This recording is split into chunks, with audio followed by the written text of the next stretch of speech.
Well, today I'm with my friend Eric Foster, CEO of Tenex.ai. And Tenex is an AI native cybersecurity company transforming security operations with their flagship managed detection and response service, which fuses advanced agentic AI, automation, and elite human expertise. They recently got Series A funding of 27 million, led by Crosspoint Capital, with full participation from existing investors Andreessen Horowitz and Shield Capital. So, Eric, it's great to have you today. Congratulations on your funding and thanks for joining me. Walter, thank you so much for having me. In just 6 months, you've exceeded 10 million ARR and secured multiple Fortune 500 clients and Global 200 customers and deployed the platform in some of the world's most demanding high threat environments. Yeah, I mean, it's a couple different points. One, I think everyone is curious about artificial intelligence and how it can help transform their security program. Security operations, especially that we specialize in, the SOC, as a lot of people call it, is maybe one of the most low-hanging fruit that everybody sees for the application, the practical application of artificial intelligence. And the magic sauce to me is we're combining something that's already in people's existing budgets, that they already know is a problem, that they're already dissatisfied with, and that they're curious about, the cliche, there has to be a better way. And quite frankly, we come out with a solution that is defensibly and immediately, obviously better and faster and more cost effective than competing solutions. It's just a rocket ship, essentially. Let's talk about the problem with the existing environment in security operations. Like what's broken about security operations right now? I think there's a lot broken about it historically. Sadly, it's been this industry where companies have been spending more than ever on cybersecurity, and they've been getting worse and worse outcomes. Quite frankly, why this, specifically, we're in what people call like the managed security services industry, and the, MSSP or MDR, managed detection and response, or some of the buzzwords you might hear about this. It's been an industry that's been rife with customer dissatisfaction with these unpopular incumbents that are providing low quality services frequently at a high price, and the customers just aren't getting the outcomes that they're paying for. And there's a lot of reasons for that, but ultimately, because historically it's been pure human capital, and it's hard to scale a business based on pure human capital and keep quality standards high. Really, to me, the unlock that we think artificial intelligence is going to bring, to me, the name of the company, 10x, the idea that, your listeners, especially, very familiar with the idea of a 10x developer. It's where we got the name of the company, this fundamental idea that the best people in creative work, whether that's software engineering or anything else, are an order of magnitude, a 10x better.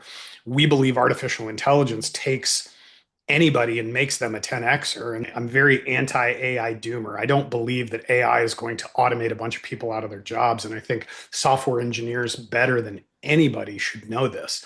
If you could 10x that software developer, and instead of producing $1 million of business benefit, they're going to produce $10 million of ROI.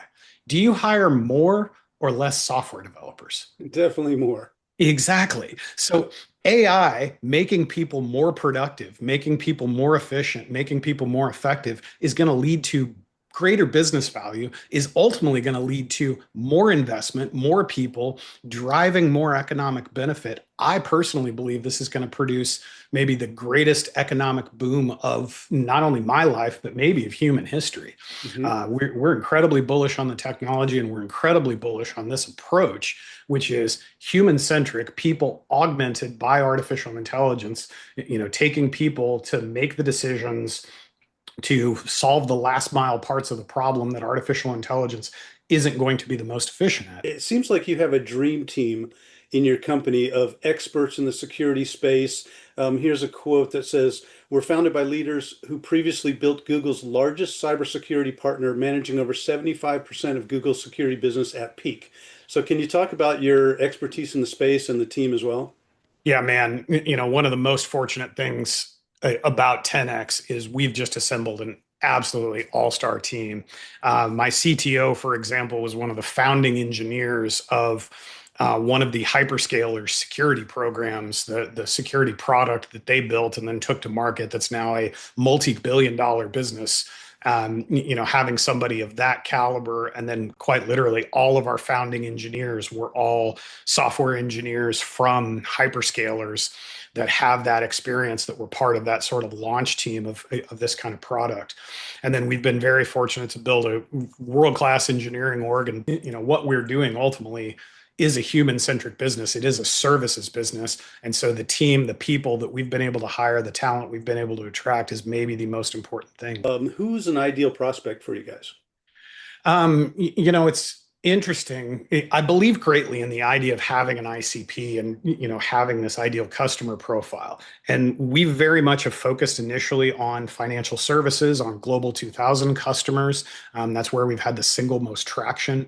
It's also where we've got a ton of expertise and history. We've got a couple of the biggest banks as customers, and then some of the greatest financial and financial tech companies. But we also believe that our solution is equally applicable to businesses of all sizes. And the way that I think about it is, for sure, if you have a business that has enough priority to care about cybersecurity, you should be talking to us, because ultimately we've got a solution that is better, faster, and more cost effective than historical ways of doing this. But for sure, the threshold that I always tell people, like, if your company's ever at the point that you're thinking about like hiring a full-time person for cybersecurity, or even taking a person and maybe it's like half of their job between IT and cybersecurity, that for sure is the point that you should be talking to a company like 10x, because for the same amount of money you would invest in a person, you're going to get literally the output of more than 10x that. Nice. Is there a customer success story that you have on the top of your mind that you'd want to share? We've had a number of customer successes. One of my very favorite recent, Fortune 500, publicly traded, manufacturing, retail. Um, we got we kicked them off, and inside the first week, we blew away their expectations, not only for the speed that we were able to execute in their environment, but we were displacing a legacy technology and a legacy service provider.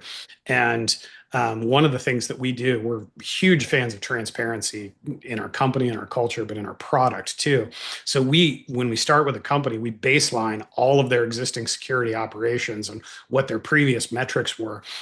Even a lot of times they might not be aware of them, but we can go in and figure out for them and display for them, like, here's how long this was taking in your environment based on all these different factors. And one of the things that we put right in front of them then is exactly how much faster and more efficient we are than their previous approaches. And this company, we lit up their dashboards, and they saw within the first week all of these orders of magnitude improvements. And, some of them were 6x, some of them were 8x, some of them were 10x, 12x, 20x. Our favorite, our mean time to first response from all of their alert telemetry, we improved by 2,200% in the first week, because from one of the fundamental components here, because we're able to use artificial intelligence to do so much heavy lifting, we go into a lot of companies where we're doing work that they previously just weren't able to do.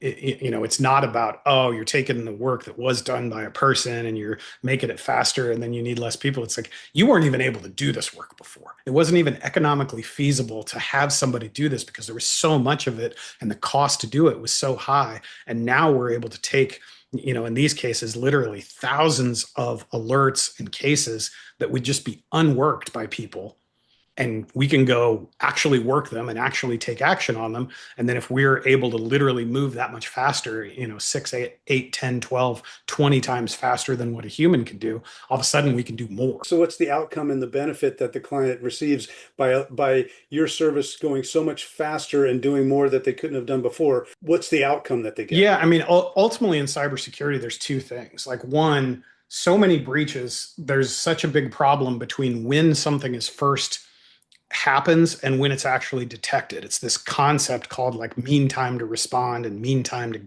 detect and mean time to contain. And the fundamental nature of our industry for a long time has been, usually the attackers take minutes to get into an organization, to get to sensitive data, and then usually to exfiltrate it. Minutes, sometimes hours. But usually, it's measured with a watch, not with a calendar. For most organizations, detection takes days or weeks. And you put those two things together and go, well, if it takes the bad guy 5 minutes to get in and get out with something sensitive, and it takes you 4 hours to even figure out that they were there, and then 8 hours for somebody to look at it and do something about it, obviously that's where a big part of this problem that I talked about in the beginning of this constant losing battle comes from. The other side of it, quite frankly, is because organizations have been buried in so much data. This is where cybersecurity has been proven now to be a big data problem, but we've also proven that it's a big data problem that's AI addressable.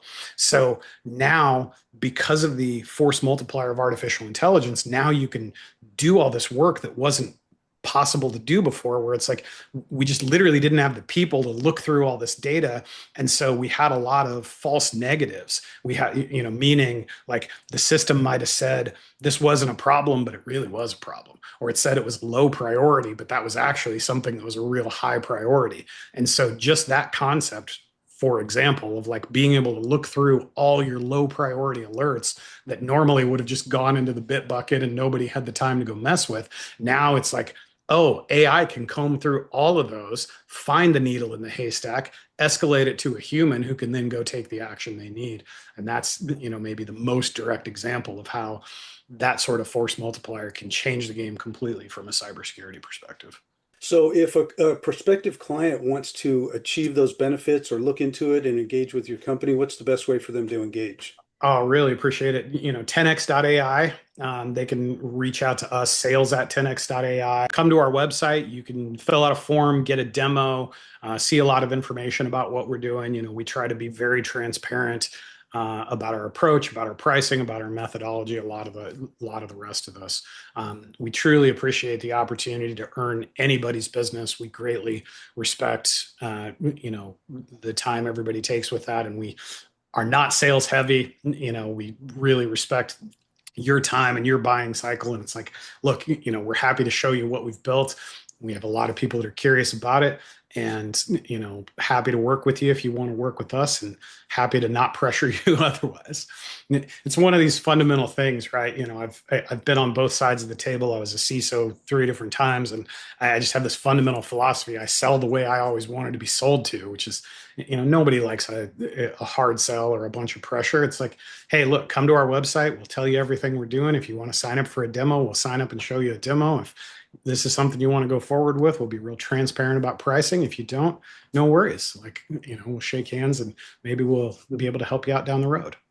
Well, congratulations again, Eric, on your explosive growth and assembling the dream team and having the some of the best VC behind you as well. And so I just look forward to watching the explosive growth of the company continue and staying in touch. Walter, thank you so much. Really, truly appreciate it. And thanks to all your listeners. Thanks to all your readers. Really greatly appreciate you guys giving us the time, the attention, the opportunity. Tell your friends, whether it's sending people our direction that we can help from a cybersecurity perspective, commercially or not.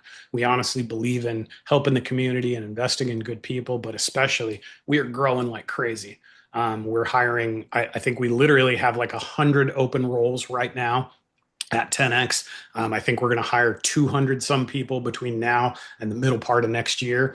We're hiring across all three of those physical offices in Sarasota, Florida, in Kansas City, Missouri, or Overland Park, Kansas specifically, and in San Jose, California. And then we do hire remote, but we are an in-person first company. We're big on culture.